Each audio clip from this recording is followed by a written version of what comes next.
గణనాయకాయ గణదైవతాయ గణాధ్యక్షాయ దక్షాయ అంటాను ద్యక్షాయ ఓకే ద్యక్షాయ ధీమహే గుణశరీరాయ గుణమండిత గుణేశానాయ ధీమహే గుణాధీష్కాయ గుణాధీశ గుణప్రవిష్టాయ ధీమహే ఏకదంతాయ వక్రతుండ గౌరీతనయాయ ధీమహే గజేశానాయ బాలచంద్ర శ్రీగణేశాయ ధీమహే ఏకదంతాయ వక్రతుండ గౌరీతనయాయ ధీమహే గజేశానాయ బాలచంద్ర శ్రీగణేశాయ ధీమహే.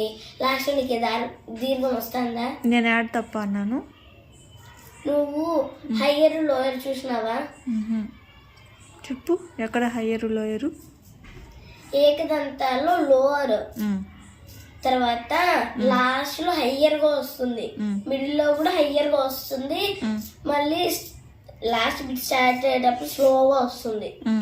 తర్వాత లాస్ట్ లో శ్రీ గణేశాయ ధీమహి అని వాళ్ళే శ్రీ గణేశాయ ధీమహి అని వాళ్ళు నార్మల్ గా మనం ఆ గొంతు మూమెంట్ రాలేదు నీకు? రాలేదా? శ్రీ గణేశాయ ధీమహి శ్రీ గణేశాయ ధీమహి అన్నా. తర్వాత ఇంకేం తప్పు అన్నాను? అంతే తప్పుని పాడింది. మూడు తప్పులు పాడినానా? ఓకే. ఇట్లా పాడితే స్టేజ్ మీద ఒప్పుకోరా? ఎందుకు బాగున్నది? ఒప్పుకునేది కాదు, బాగుండదు. అందరూ నీట్ గా పాడుతున్నారు అనుకో, ఒక్కదాని అటు పాడితే ఎట్లుంటుంది చెప్పు? ఎట్లుంటది? తెలిసిపోతుందా? తెలిసిపోతుంది. బాగా పాడట్లేదు. అందరికి ఒక్కొక్క మైక్ ఇస్తారు కదమ్మా, అప్పుడు నువ్వు మధ్యలో గట్టిగానే పాడాలి కదా.